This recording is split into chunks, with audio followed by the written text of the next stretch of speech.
This is the Court Leader's Advantage, a podcast series for court professionals and by court professionals. Brought to you by thecourtleader.net and in cooperation with NACOM, the National Association for Court Management.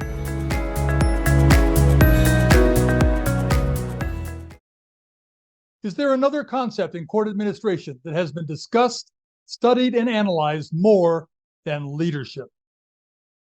For many, the image of a leader immediately comes to mind as the person who confidently says, "Follow me, I know the way."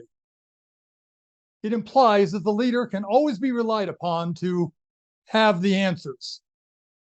That image, however, doesn't always work. Sometimes the outcome is being negotiated and can't be revealed. Sometimes the solution is dictated by someone else. Examples that come to mind include how to manage flex time and remote work, how to absorb a 10% budget cut, or how to oversee diversity, equity, and inclusion in your court. I'm Pete Kiefer, and welcome to the Court Leader's Advantage podcast series.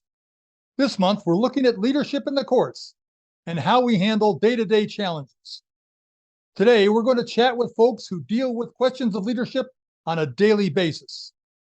Here to discuss these questions are Stacey Fields, Court Administrator for the Municipal Court in Crestwood, Missouri; Katie Hempill, Office Administrator for the U.S. Court of Appeals for the Federal Circuit in Washington, D.C.; Lizzie Alipaz, Clerk of Court for the Municipal Court in Timnath, Colorado; Janet Cornell, Consultant and Retired Court Administrator; and Rick Pierce, Judicial Programs Administrator for the Pennsylvania Administrative Office of the Courts. Thank you all for joining today's podcast. Leaders don't always know how an organization is going to address a challenge. Well, at least not initially. Some situations call for problem solving, and leaders must look for solutions. Have you ever had to facilitate problem solving without knowing what the solution was going to be in advance?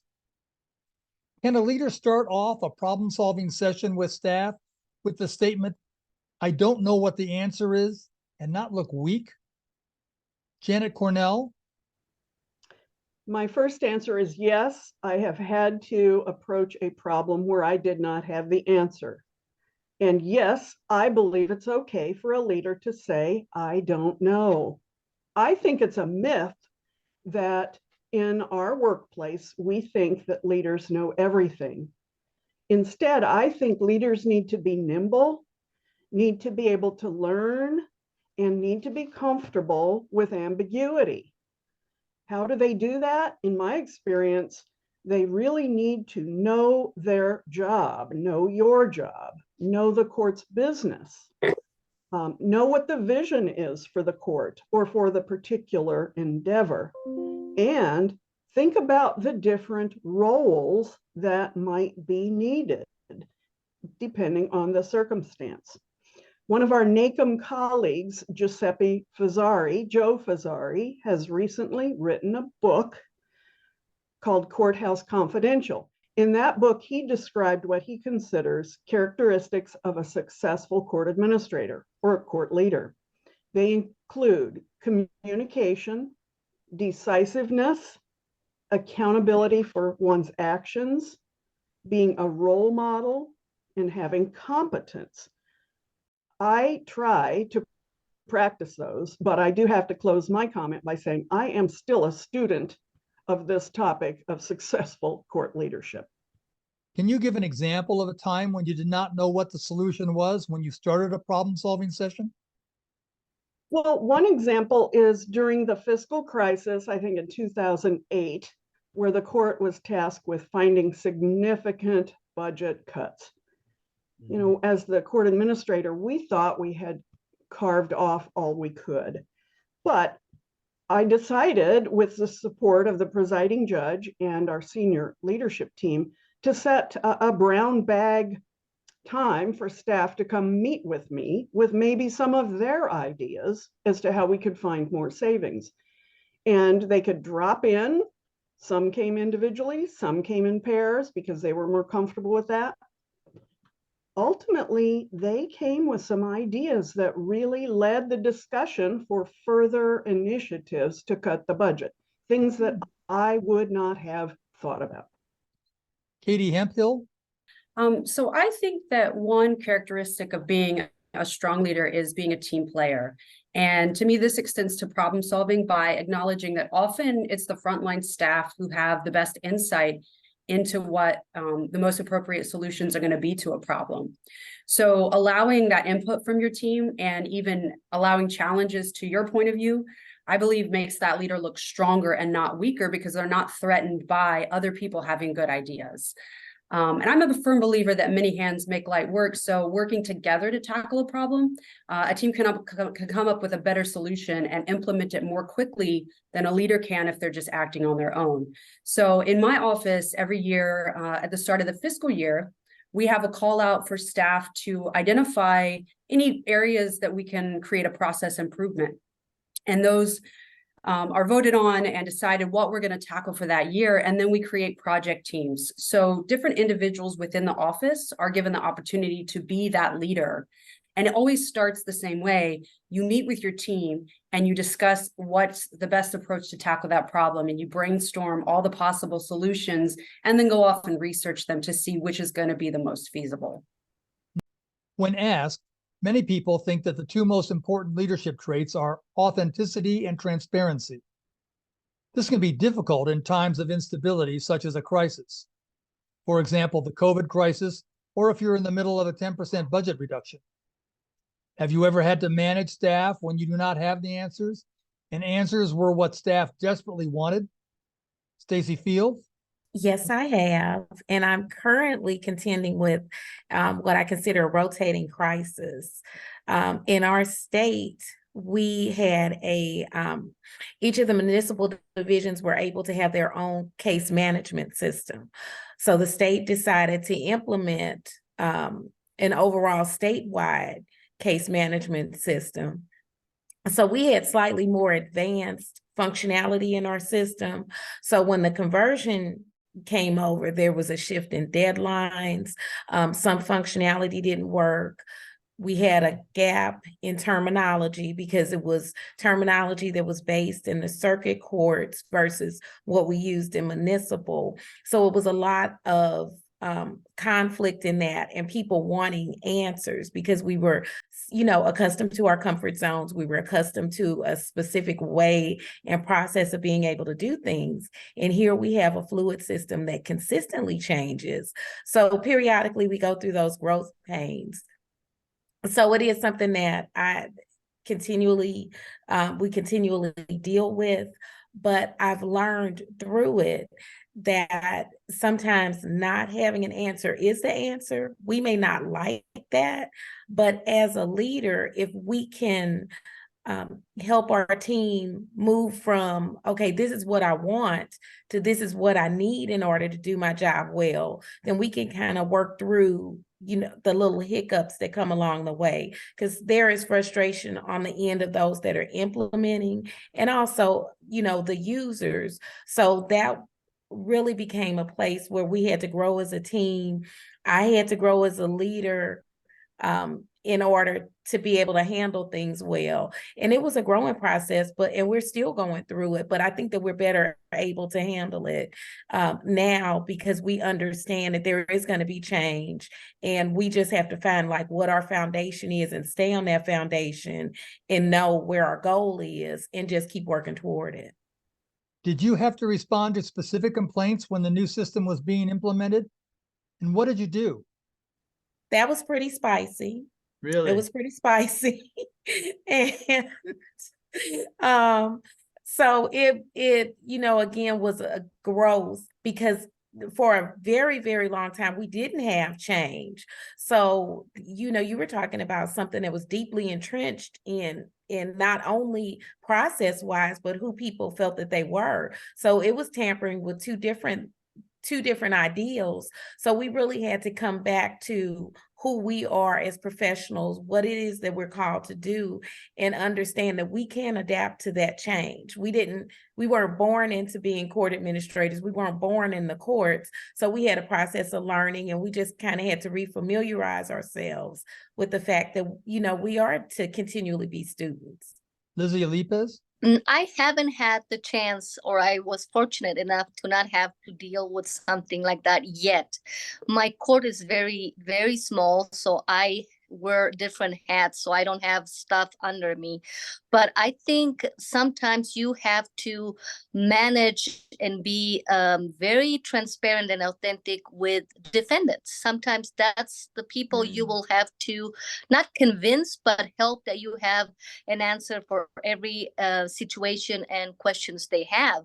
And I came across of people that want an answer, even though they have been in the courtroom, they leave with everything they're supposed to do and comply, but then they call you and have different situations and answers that sometimes you really have to be very honest and in a way communicate clearly and be confident enough to tell them that is something I cannot answer, but maybe you can come up with an idea or suggestion that will help them go through the system with an answer that they didn't expect, but was able to help them. So like I said, so far I haven't had the chance to have to say I don't have an answer in the courtroom or to stuff, because I don't manage that much stuff. But with the defendants, that's what I would do in a situation like that. Have you ever had to coordinate others working to complete a project in a particular way? What is the difference between micromanagement and leadership? And can you avoid the one if you need things done in a specific way? Does that stifle innovation? Rick Pierce? You have a lot of questions there, and a couple of them are loaded questions, so I'll go through it. The first one, I would say, if I've ever worked with, had coordinate working with others in a project in a particular way, well, quite often that actually does happen. My job does require me to produce independent thinking analysis as well, but many instances, but not all, I ask for the perspective of my peers on goals and objectives of the project. And then if appropriate, we kind of delve into those specific duties and responsibilities based upon what are the perceived strengths of everyone that's involved. When you talk about micromanagement, some may say there's really a fine line between micromanagement and leadership.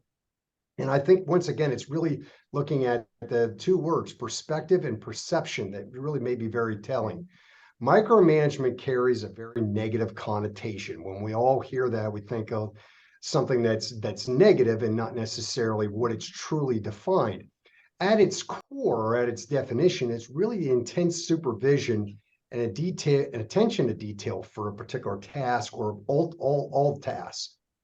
But what the perception is, it comes with that negative connotation. It's perceived as though one kind of like lacks trust, that the leader lacks trust in the person that they're leading, their direct report, to either complete the task or complete the task in the manner that the leader desires. But really what I think, in addition to that, before I forget to make this point, I think where leaders make the mistake regarding micromanagement and its perception is they fail to communicate with those people that they are leading why they're going about and paying such a strong attention to detail. I think that you call it micromanagement. I'd say leadership of unconfident or ill-equipped staff, it's going to require that intense supervision, as long as it's not perceived in some type of dominant, submissive manner. And I think that, all leaders, what you have to do is you have to establish trust, but culture is so critical here. And you establish culture by, starting with trust, and obviously with communication. And if you establish a trusting environment and still feel compelled to supervise these tasks, it really should be at the kind of like the behest of those that you lead. And really that means a lot of communication as to why that you're going about having this intense supervision of the individuals doing the task. And I always say that innovation comes with failure. Maybe I should just do that in reverse and really say, failure really comes with innovation, which generally follows one or oftentimes more than one failed attempt. And that, when we're micromanaging, we're trying to ensure that there's no failure. But, when you're looking at, when your last question is saying stifling innovation, I think that if you perceive micromanagement as it's perceived, not as it's defined, it does stifle innovation. But I think as it's defined, I think there is still room for some creative thinking, or perhaps more so, I should say, inspirational thinking. Can you micromanage but not hurt staff morale?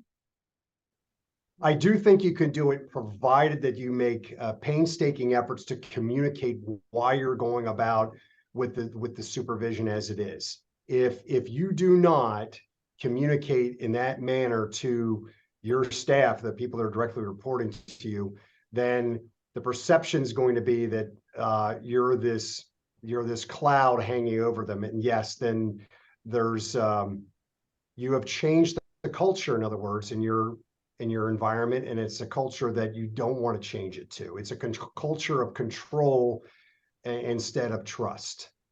Janet? I think this is a real vital question for those of us in a leadership position. Many of us got to our leadership position because we were able to do micro level tasks and we were detail enthusiasts. Many of us ascended to higher positions because of that. The challenge in being a leader is we have to now embrace whatever project or initiative, putting trust in others to carry it out. And I'll echo Rick's comment about the importance of communication. And so as a leader now wanting to make sure the project is carried out, we've got to have a real clear view of the direction and the goal, and we need to talk about it and communicate it. Parallel to that is the importance of training the other staff on the skills that might be needed and allowing others to shape the product, which might not be shaped in the same way I would have done it. So it's a real important question for us.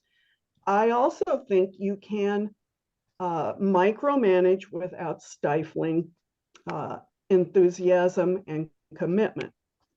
How can a leader keep track of work that they have delegated without micromanaging? You know, it occurs to me they should set up communication points or checkpoints to assess how it's going. Do you need anything else from me? And to ask the question, are we still headed towards our stated goal? Sure, I'd go like ahead. to say something about the micromanaging because you all brought up such good points about the micromanaging and the communication aspect. And I immediately thought about it out of the context of our profession itself. Like if I'm getting surgery, I want someone to micromanage. You know, if someone's building a plane, I want them to micromanage, you know, or certain aspects. And I think even in the court, we do have to think in terms of, okay, we need to follow the dictates of the law or the statutes or whatever it is that we're following. If we're implementing a project, if we're the ones with the vision, you do need to be very specific, but that communication component is very important. And then also setting up standards, you know, or milestones of what is expected and the procedure that's expected. So you can go back. Because I think the tendency that when we think of micromanaging, we think of somebody necessarily standing over our shoulder versus making sure everything is consistently implemented the way that it was initially created. And I think, you know, the points that you all brought up about what a person's perception is and what really is actually happening is really key in that. By a show of hands, who has experienced this staff trend of quiet quitting? Katie, what was your experience? Well, I wouldn't necessarily say an experience, but with the knowledge kind of, it's the generation a little bit behind me that's being known for this. And my understanding is not so much about, you know, things that they don't agree with in the workplace, but there's an expectation that people are meant to do more than what they were hired to do. And that leads to overtime, that leads to extra responsibilities, that sometimes leads to taking on responsibilities that aren't your own. and people are experiencing burnout. And so I think that one way to avoid quiet quitting, it's not really related to the initial question that was asked, but is if staff see what the opportunities are for growth and for potential promotion within your organization, they see a path, a career path that they can move toward, they're going to be more willing to want to put in that extra effort. But if they see that no matter how hard I work, I'm always going to stay at this same level, they don't really see the point in putting in that extra effort. So I think that those are really important conversations to have with your staff. What are your opportunities here in this court? What might your opportunities be in, the judiciary as a whole? Like, where can you go with this if you are willing to put in that effort, and see what is the reward for all of that extra time and energy you're putting in? Sometimes a leader must advocate for a solution that they themselves did not come up with. For example, their presiding judge thought of it. Possibly a solution they don't even agree with. What is the role and responsibility of a leader who must advance a project that is not their own? And is there a concern that it could foster quiet quitting amongst staff? Rick?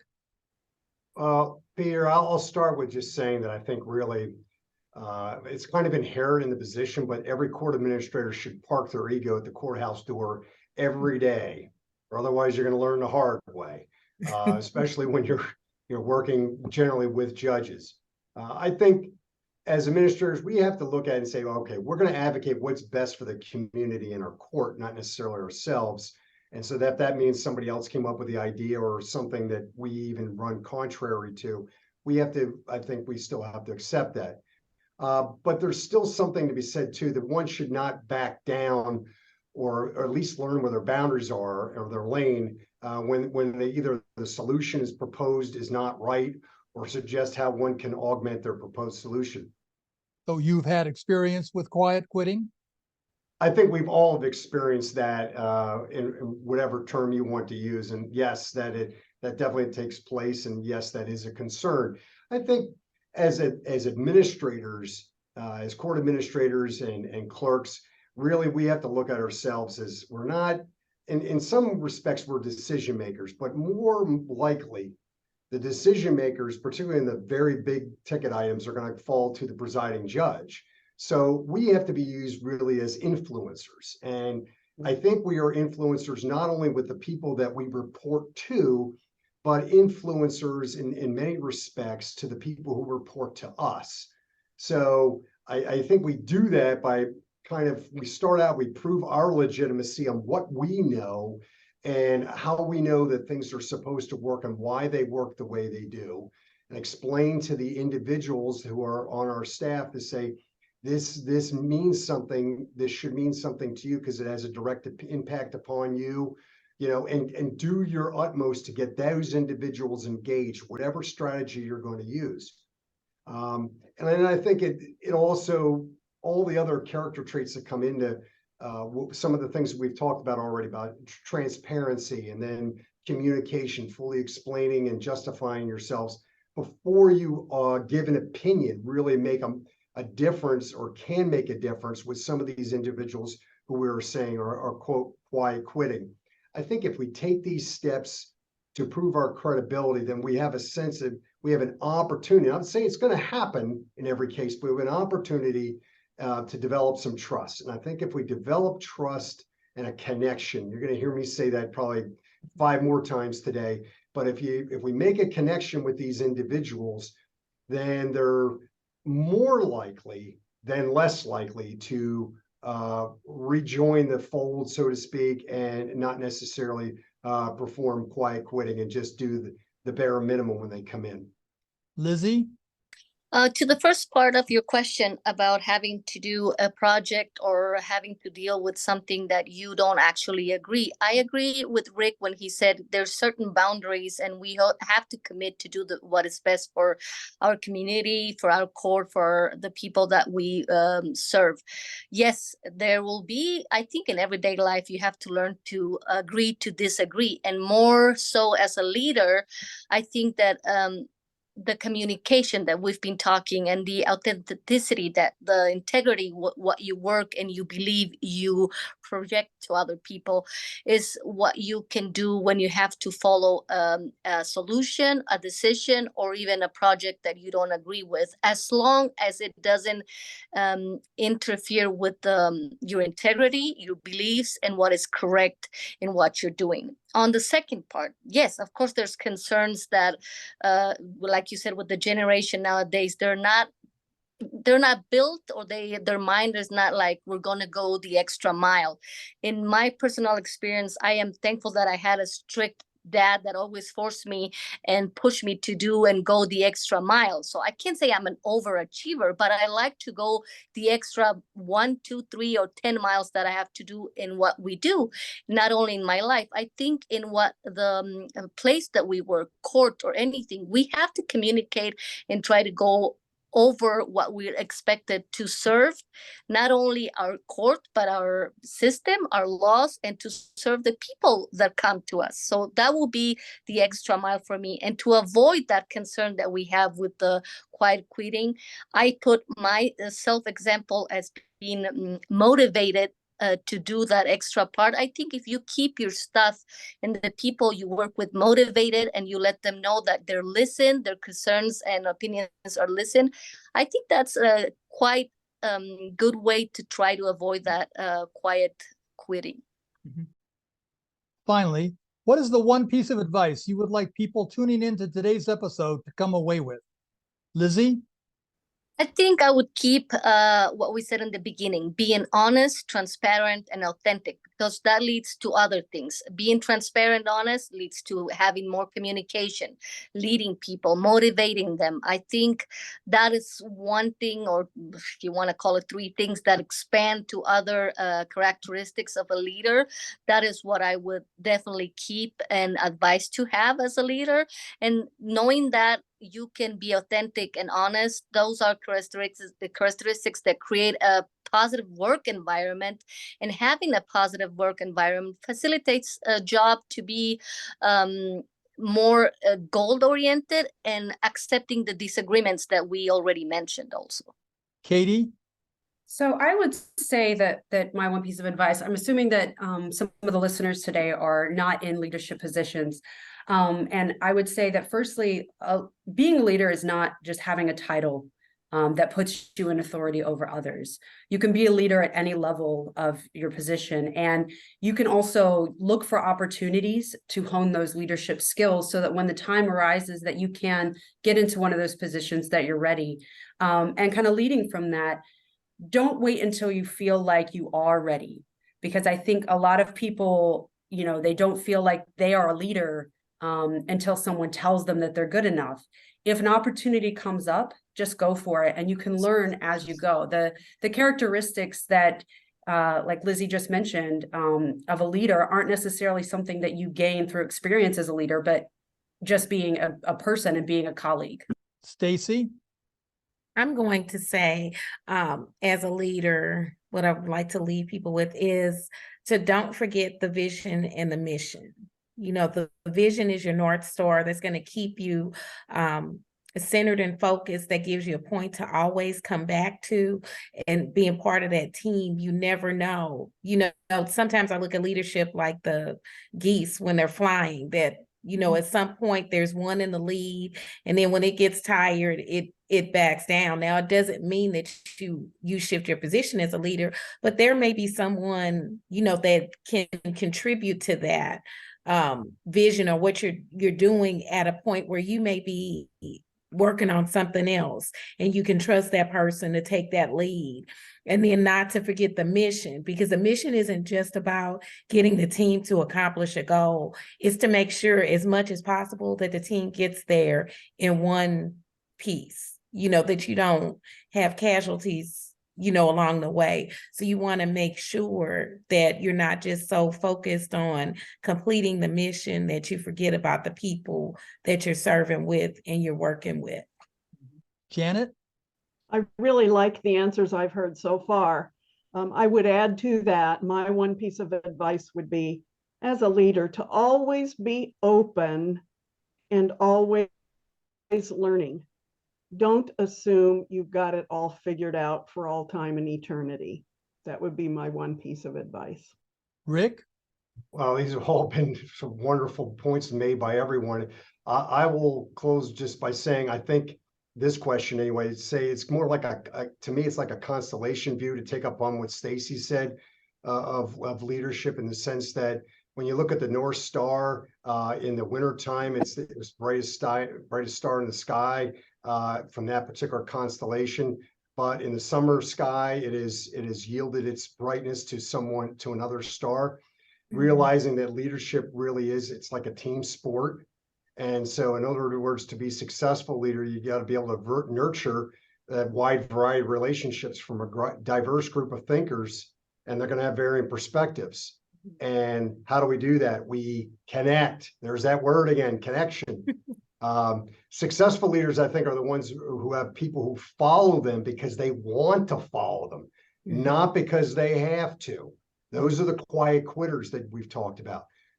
Successful leaders kind of sell themselves, and, use the word sell in quotes kind of thing, but they sell their beliefs to their constituents. They seek that buy-in because they listen to everyone. They attempt to understand, not saying they always understand, but they're attempting to at least understand, and giving and taking another's perspective. And actually what that is, in some respects, that's practicing empathy, but that's the empathy that hopefully comes without the painful event that usually calls into an empathic response. But I would say good leaders really, they see, they hear, and they touch everyone that they lead, and they don't do it just once. They do it routinely. I want to thank Lizzie Alipaz, Katie Hempill, Stacey Fields, Janet Cornell, and Rick Pierce for letting us hear their experiences, their views, and their advice on leadership, particularly when things aren't easy.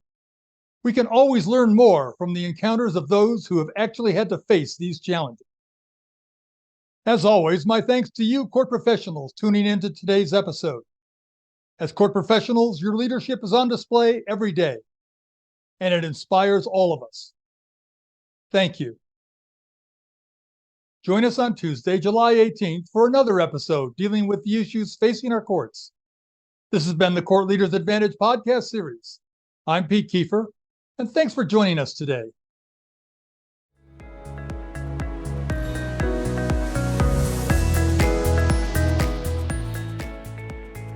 Thanks for joining us today. The Court Leaders Advantage is a regular podcast on courts and court administration. Today's episode will be available on our website, on YouTube, on Facebook, on iTunes, on LinkedIn, and on Twitter. Become part of the conversation.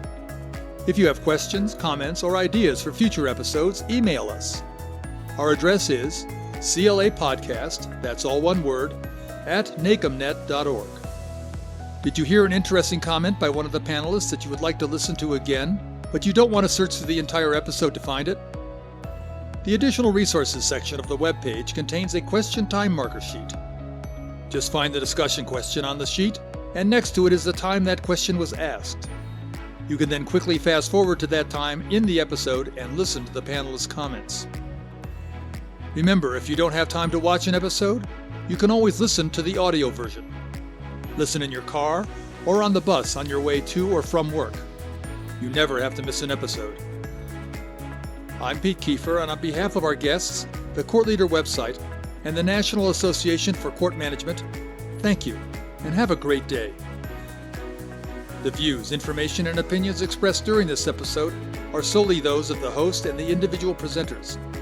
They do not necessarily represent the position of the National Association for Court Management.